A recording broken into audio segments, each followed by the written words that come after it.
বন্ধুরা, তোমরা সবাই কেমন আছো? আশা করি যারা যে প্রান্ত থেকে আমার এই ভিডিওটি দেখছো সকলে ভালো আছো। তোমাদের ভালোবাসায় আর ভগবানের আশীর্বাদে আমরাও ভালো আছি। আমার ছোট্ট ইউটিউব পরিবারে তোমাদের সকলকে স্বাগত জানিয়ে আমি আজকের ব্লগটি শুরু করছি।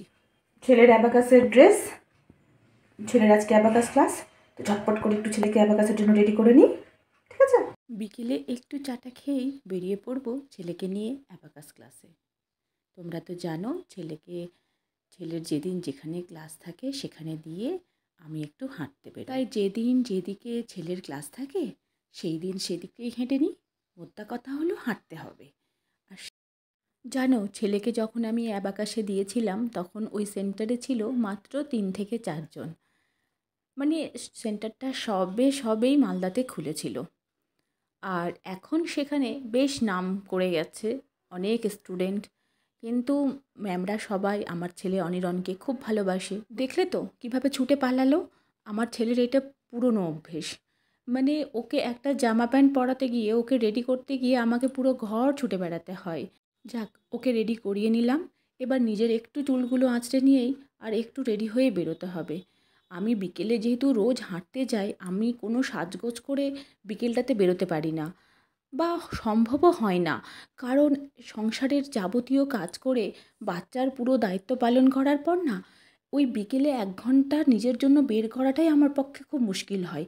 কিন্তু আমার কাছে সাজগোজটা বড় ব্যাপার না, আমার কাছে হচ্ছে পার ডে আমাকে হাঁটতেই হবে। আমার ড্রেসের কোন ভালো ড্রেস পরছি বা আমি কি ড্রেস আপ করছি বা কতটা সাজছি সেটা আমার কাছে কোনো ব্যাপার নয়। আমার ব্যাপার হচ্ছে আমাকে 1 ঘন্টা নিজের জন্য হাঁটতে যেতে হবে। ব্যাস, সামনে যেটা জামা কাপড় রাখা থাকে আমি সেটাই চেঞ্জ করে নিই আর আমি হাঁটতে বেরিয়ে যাই। আর এই দেখো, আমরা চলে যাচ্ছি এবার স্কুটিতে করে ছেলের অ্যাবাকাস ক্লাসে। তোমাদের আগের ভিডিওতেই বলেছি, যে ভিডিওটাতে তোমাদের দেখিয়েছি যে মালদার রথবাড়ি সম্পর্কে, সেখানেই বলেছি যে ছেলের যেদিন অ্যাবাকাস ক্লাস থাকে সেদিন আমি আর আমার হাজব্যান্ড একসাথেই হাঁটতে বেরোই। আর বাকি দিনগুলো তো সম্ভব হয় না, কারণ এই দিনগুলোতে আমরা এক এক করে বেরোই। কখনো ও বাবার কাছে থাকে, কখনো আমার কাছে থাকে। তো এইভাবেই ম্যানেজ করে বিকেলের হাঁটাটা আমি রোজ ম্যানেজ করে নিই। আর এই হাঁটতে হাঁটতে আমরা জানো এখন যে রাস্তাটা দিয়ে যাচ্ছি, সেই রাস্তাটা এতটা সুন্দর না, মানে খুব সুন্দর জায়গাটা। দেখলেই বুঝতে পারবে। দেখো, পুরো দুই পাশে ফুল গাছে ভর্তি। দুই পাশে কিন্তু ফ্ল্যাট, বড় বড় উঁচু উঁচু বিল্ডিং, কিন্তু তার সামনে অনেকটা জায়গা ফাঁকা আর সেখানে গাছ লাগানো। মানে রাস্তাটা বেশ চওড়া, তো বেশ সুন্দর করে গাছ লাগিয়ে পুরো পাড়াটাকে তৈরি করা, মানে কলোনিটাকে তৈরি করা হয়েছে। তো ছেলের যেদিন অ্যাবাকাস থাকে আমরা এই রাস্তাটায় হাঁটতে চলে আসি। আর এখানটায় দেখো একটা সুন্দর একটা মাঠ। এই মাঠটাতে দুর্গাপুজোও বেশ জমজমাটভাবে হয়। আর বাকি দিনগুলোই ছেলেরা এখানে খেলাধুলো করে। তো চলো, আমার হাঁটা শেষ। 1 ঘন্টা হাঁটার পর বাড়ি ফিরে আসতে আসতে দেখো পুরো অন্ধকার হয়ে গেছে। আর বাইরে থেকে কিন্তু আমার যেহেতু কাঁচের জানলা, পুরো দেখা যাচ্ছে। তো লাইট জ্বালার সাথে সাথেই আমার মনে পড়লো আমি চট করে পাটা ধুয়েই আগে পর্দাটা টানতে চলে এলাম ঘরে, পাটা ধুয়েই। কারণ হচ্ছে যে আমি হেঁটে এসেছি, ওই পায়ে তো আর বিছানায় ওঠা যাবে না। আর ঘরের অবস্থাটা মারাত্মক হয়ে আছে। মানে এটা তো নিশ্চয়ই তোমাদের বাড়িতেও হয়, তাই না? কারণ হচ্ছে আমরা যাওয়ার সময় তো তাড়াহুড়ো করে চলে যাই, আর জিনিসপত্র যাবতীয় যেখানকার সব কিছু ছিটিয়ে আছে। আর এসে এই এক পর্ব হয় সব কিছু জিনিসটাকে এখন গোছাবো। কারণ না গোছালে তো শান্তি পাবো না। তো আগে জিনিসগুলোকে গোছাবো, তারপরে আমি ড্রেস চেঞ্জ করব। তো আর এর ফাঁকে কিন্তু আমি একটু চাও খেয়ে নিলাম, গ্রিন টি। কারণ হেঁটে আসলে একটু গ্রিন টি না খেলে না শরীরটা কেমন লাগে আমার, একটু এনার্জি দরকার হয়। তো তো একটু গ্রিন টি খেয়ে নিলাম অফ ক্যামেরাতে, কারণ ক্যামেরাটা তখন অন করা ছিল না। আর এবার বসে পড়লাম নিজের সারাদিনের জামা কাপড়গুলো ভাঁজ করতে, যেগুলো তো পার ডে আমার কাঁচা হয়। তোমরা তো জানো যে আমি পার ডে জিনিস পার ডেটাই কেচে নিই, ওই এক থাক করে রাখি না। শুধু কাপড় নয়, আমি কোনো কাজই ফেলে রাখতে ভালোবাসি না। আমার মনে হয় যখন যেটা কাজ আছে তখন সেটা করে নিলে সে চাপটা খুব কমে যায়। ওই কাল করব, পরশু করব, এইটা যদি মাথায় চলে আসে না, তখন দেখি যে কাজগুলো একটা পাহাড় তৈরি হয়ে যায়। তো ওই জিনিসটা আমি কখনোই করি না। যখন যেটা কাজ তখন সেটা করে নিই। তো আগে এই কাপড়গুলোকে আমাকে আগে গুছিয়ে নিজের জায়গায় রেখে দেবো, দিয়ে তারপরে রাতের সব আবার রান্নার জোগাড় করতে হবে। ছেলে আসলে আবার ছেলের সাথে একটু মানে ও অ্যাবাকাস থেকে এসে আমাকে একটু গল্প শোনায় যে কি হলো না হলো ওখানে।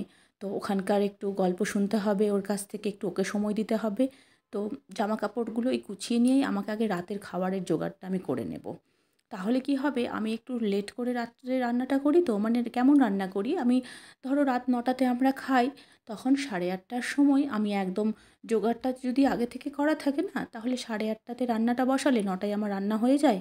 একটু রুটি তরকারি বা যাই থাকলো না কেন, তখন একদম গরম গরম রান্না হয় আর এদিকে খেতে বসে যায়। তো জোগাড়টা আমি না প্রত্যেক দিন এই সন্ধেবেলাতেই করে রেখে দিই, যাতে রাতের বেলায় বেশি লেট না হয়। তো আজকেও তাই করব। এই কাপড়গুলো গোছানোর পরই চলে যাব আমি ওই জোগাড়গুলো করতে। আমার রান্নাঘরে ওই ঘন্টার পর ঘন্টা থাকতে একদম ভালো লাগে না। আর তার থেকে বড় ব্যাপারটা কী বলো তো, আমার ছেলে বিরক্ত হয়ে যায়। মা এসো, কখন থেকে তুমি রান্না করছো? তো ছোটো থেকেই না, যেহেতু একা হাতে আমি সংসারটা সামলাই, তো আমার এখন অভ্যেস হয়ে গেছে, যেহেতু আমি সকালে খুব আর্লি মর্নিং রান্না করি, তো আমি কি করি, ওই সকালে যে রান্নাটা হবে সেটা আগের দিন রাতে আমি সব জোগাড় করে রাখি। আর যেটা রাতে রান্না করব আমি সন্ধেবেলাতে তার জোগাড় করে রাখি, যাতে রান্নাতে দেরি না হয়। মানে জোগাড়টা থাকলে না খুব পটপট করে জিনিসগুলো হয়ে যায়। কিন্তু জানো তো, আজকে আমাকে ও বলে গেছে যে রাতে নাকি ও রুটি সেঁকবে। বলো তো কী টেনশন আমার এটা। বলে যে আজকে আমি কিন্তু করবই, দেখি কি যে করব আজকে আমি। ভালো করে হাত দেখে দাও। পারছি না। উল্টো করে দিতে বললাম যে, হ্যাঁ উল্টো দাও। এই তো দাঁড়াও, এখন দেবে না, এখন দেবে না, দিলে কিন্তু রুটি কেটে যাবে। আচ্ছা ঠিক আছে।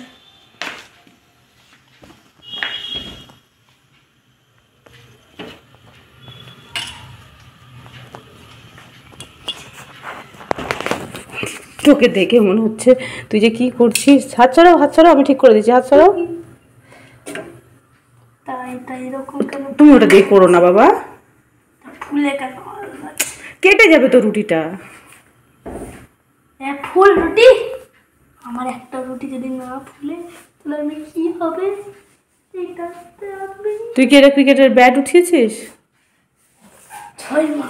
ওই যে হয়ে গেছে, দেয় নি যা, রুটিটা পুড়ে গেল তোর হাতে। চল আরেকটা দে। হবে না।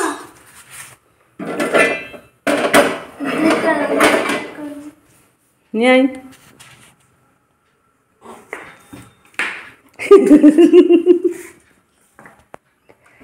দেখো হাতে নাও, এই দেখো হাতে নাও, এবার এই দেখো